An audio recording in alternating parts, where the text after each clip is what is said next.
Hai semuanya, jumpa lagi di channel Skysen Solution. Pada video sebelumnya kita telah mempelajari mengenai cara menuliskan tag HTML, yaitu dengan menggunakan kurung siku.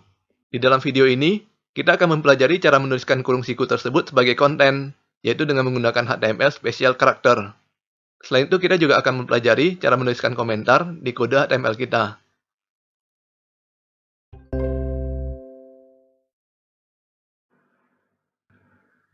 Kita akan membuat file HTML baru.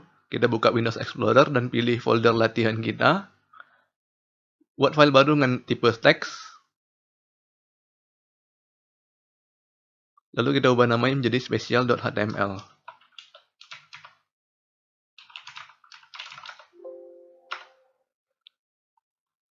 Kita buka file tersebut dengan atom.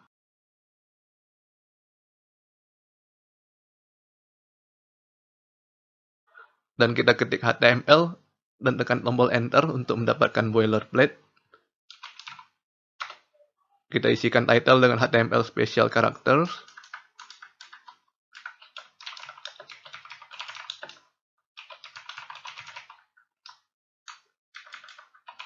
Dan di dalam body kita buatkan header pertama dengan judul HTML Special Characters juga.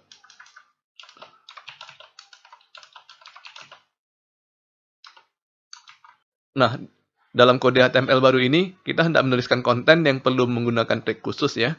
Misalnya kita membuat konten dengan rumus matematika seperti 2 lebih kecil daripada 5. Kita coba tuliskan di kode kita langsung. 2 lebih kecil daripada 5. Di dalam teks editor Atom, kita bisa melihat bahwa tanda lebih kecil dianggap sebagai tanda pembuka tag. Dan angka 5 sebagai kata pertama setelah tag pembuka dianggap sebagai elemen dan diberi warna merah. Dan sebagai contoh apabila saya menambahkan kata setelah angka 5, misalnya saya tulis adalah benar, kita bisa lihat bahwa kata adalah benar diberi warna orange, karena dianggap sebagai attribute. Cara penulisan konten seperti ini adalah cara yang tidak benar, karena dapat menimbulkan ambiguitas bagi browser. Apakah lebih kecil dari 5 itu adalah sebuah tag, atau lebih kecil dari 5 adalah kontennya. Dan apabila browser salah menginterpretasikan lebih kecil daripada 5 sebagai sebuah tag, maka tampilan dari konten kita akan menjadi berantakan. Oleh karena itu, kita seharusnya menggunakan HTML Special Character untuk menuliskan konten tanda lebih kecil. Kita bisa buka Google dan melakukan search dengan kata kunci HTML Special Character.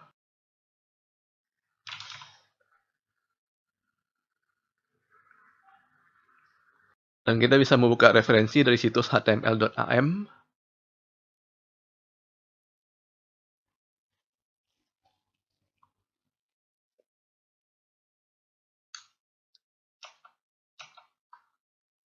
Di sini kita bisa melihat 5 karakter yang merupakan HTML Reserved Character.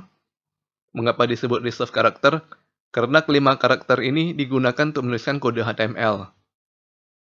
Kalau kita lihat lagi lebih teliti, untuk menuliskan sebuah HTML tag, kita menggunakan kurung siku pembuka dan kurung siku penutup, di mana kurung siku tersebut adalah simbol matematika yang artinya lebih kecil dan lebih besar. Sedangkan untuk menuliskan nilai di dalam attribute, kita bisa menggunakan tanda petik atau tanda petik tunggal. Oleh karena itu, agar tidak terjadi ambiguitas, maka lebih baik apabila kita menuliskan karakter-karakter ini di dalam konten kita dalam bentuk entity number atau entity name, seperti yang bisa kita lihat di dalam tabel. Untuk kelima jenis karakter ini, biasanya front-end developer akan menggunakan entity name, karena lebih mudah untuk diingat. Entity selalu dimulai dengan simbol dan, atau di dalam bahasa Inggrisnya ampersand, dan diakhiri dengan tanda titik koma. Entity name lebih gampang diingat karena merupakan singkatan dari karakternya. Di sini kita bisa melihat bahwa quote adalah singkatan dari quotation mark atau tanda petik. Epos singkatan dari apostrophe atau tanda petik tunggal. AMP singkatan dari ampersand atau simbol dan. LT singkatan dari less than atau tanda lebih kecil. Dan yang terakhir GT singkatan dari greater than atau tanda lebih besar. Kita kembali ke kode HTML. Lalu kita ganti tanda lebih kecil kita menjadi dan LT titik koma.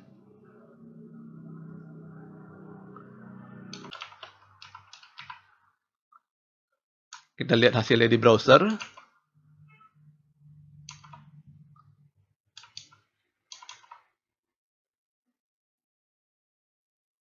Browser sudah bisa menampilkan konten kita dengan benar ya.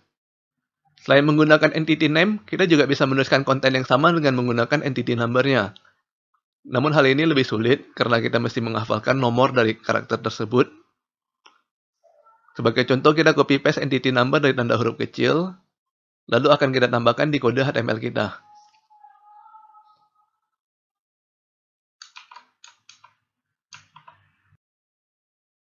Pertama kita tambahkan dulu tag BR agar konten dituliskan di baris berikutnya. Lalu kita tambahkan konten baru, bisa juga menggunakan entity number.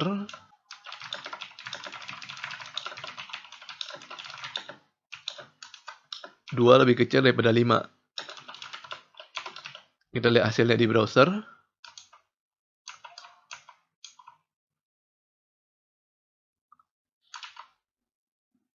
Hasilnya sama persis dengan kalimat pertama, 2 lebih kecil daripada 5 ya. Cara penulisan entity number ini juga bisa digunakan untuk menuliskan karakter Unicode di dalam konten kita. Sebagai contoh, kita buka kembali situs unicodetable.com.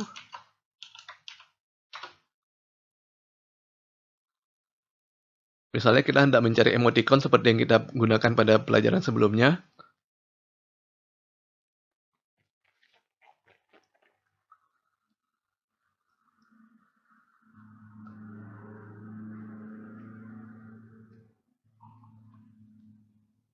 Kita klik ke emoticon tersebut.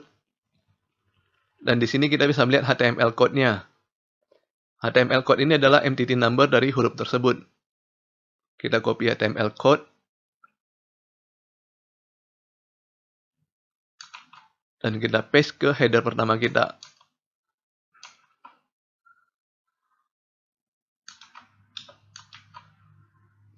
Kita lihat hasilnya pada browser. Dan emoticon yang kita pilih berhasil tampil seperti pada pelajaran sebelumnya. Jadi ini bisa dijadikan alternatif ya.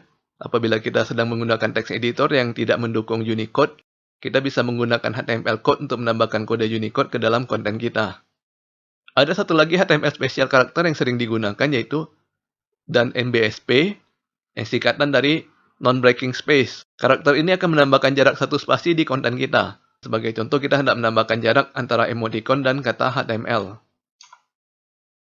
Kalau di dalam konten HTML kita tambahkan spasi dalam jumlah banyak.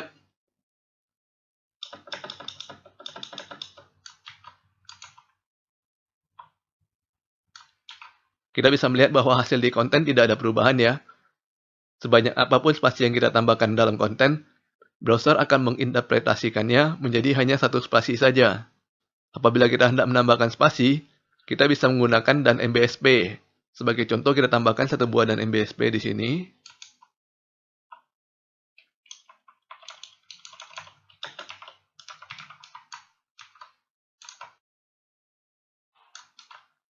Dan kita bisa melihat hasilnya sudah ada tambahan jarak antara emoticon dan kata HTML. Apabila jarak tersebut kurang besar, kita bisa menambahkan dan MBSP lebih banyak. Sebagai contoh, saya tambahkan hingga 5 buah dan MBSP.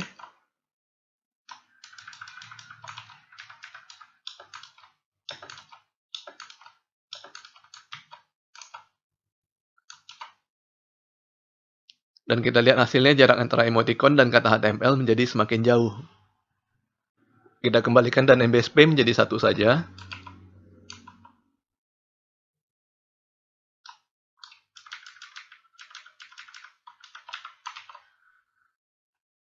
Selanjutnya kita akan membahas mengenai cara menuliskan komentar pada kode HTML kita. Komentar bisa kita tuliskan di bagian mana saja dalam kode HTML kita, dan tidak akan ditampilkan di layar pengguna. Ada beberapa kegunaan dari komentar. Yang pertama adalah untuk menjelaskan arti dari kode yang sedang kita tulis. Mungkin suatu hari nanti kita harus melihat kembali kode HTML yang sedang kita tulis sekarang, dan dengan meninggalkan komentar kita bisa dengan lebih cepat mengingat dan mengerti kembali mengenai kode ini. Hal ini juga berguna bagi developer yang bekerja sama dalam sebuah tim, sehingga rekan kerjanya bisa membaca komentar dan lebih cepat menangkap maksud dari kode yang bersangkutan. Yang kedua adalah untuk menuliskan to do atau pekerjaan berikutnya yang harus kita lakukan di bagian kode tersebut. Pada saat menuliskan kode, terkadang kita terpikiran ada ide bagus yang bisa dikembangkan untuk fitur berikutnya. Namun ide ini tidak bisa kita kembangkan sekarang, karena kita mesti fokus ke pekerjaan yang sekarang. Maka ide ini kita tuliskan sebagai komentar to do. Nantinya kalau pekerjaan kita udah kelar, kita bisa melihat kembali kode yang telah kita tulis dan melanjutkan pekerjaan dari komentar to do. Dan yang ketiga, terkadang kita melakukan upgrade besar pada kode kita, sehingga kita harus menghapus bagian dari kode lama yang sudah kita tulis. Namun kita merasa ada kemungkinan kode lama ini masih akan digunakan kembali di masa depan. Maka kita bisa menggunakan tag komentar untuk mengubah semua kode menjadi komentar. Untuk menuliskan komentar pada kode HTML, kita menggunakan tag khusus yaitu kurung siku pembuka, diikuti dengan tanda seru, dan 2 buah tanda minus. Untuk menutup tag komentar, kita menuliskan 2 buah tanda minus, diikuti dengan tanda kurung siku menutup. Perhatikan bahwa tag menutup tidak memiliki tanda seru. Semua konten yang berada dalam tag komentar akan dianggap sebagai komentar dan tidak diinterpretasikan oleh browser. Kita coba membuat komentar pada kode HTML kita. Di atas header pertama, kita tambahkan komentar contoh penggunaan spesial karakter.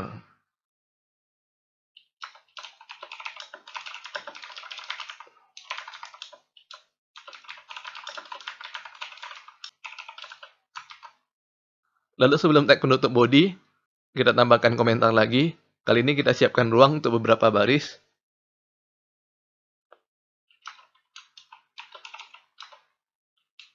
To do. Kita akan belajar mengenai HTML list.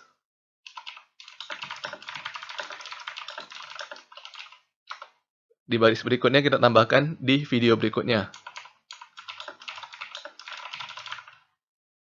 Setelah itu kita buat tag penutup. Kita simpan dan kita lihat hasilnya di browser. Semua komentar yang kita tuliskan tidak kelihatan pada tampilan browser. Namun ada beberapa hal yang perlu diingat mengenai komentar ya. Yang pertama adalah komentar ini tetap dikirimkan ke pengguna. Jadi pengguna tetap bisa membaca komentar dengan cara menekan Ctrl U atau View Source. Jadi sebaiknya jangan sembarangan menuliskan komentar, karena dulu sudah ada kasus developer salah satu situs besar menuliskan lelucon sebagai komentar, dan ternyata ada salah satu penggunanya yang membaca komentar tersebut. Akhirnya malah diviralkan. Hal ini tidak bagus ya, karena bisa merusak brand image dari situs tersebut. Dan hal kedua yang perlu diperhatikan adalah karena komentar tetap dikirim ke pengguna, maka komentar ini juga turut menghabiskan bandwidth dari server kita. Untuk situs besar dengan jumlah pengguna yang banyak, hal ini akan berpengaruh banyak. Apabila halaman kita diakses sebanyak 1 juta kali, maka dengan menghapus satu karakter saja, kita sudah menghemat bandwidth sebesar 1 MB. Dan kalau kita menghapus seluruh komentar, spasi, tab, dan enter dari kode kita, mungkin jumlah total bandwidth yang bisa kita hemat sudah mencapai sekian gigabytes. Sebagai contoh, kita bisa melihat ke situs google.com.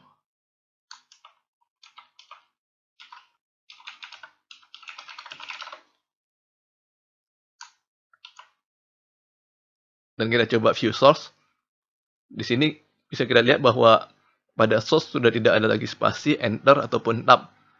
Jadi dari tag doctype langsung diikuti dengan tag HTML. Dan langsung lanjut lagi ke head, meta, dan selanjutnya. Source memang menjadi susah untuk dibaca, namun untuk situs besar seperti Google, hal ini akan menghemat banyak bandwidth.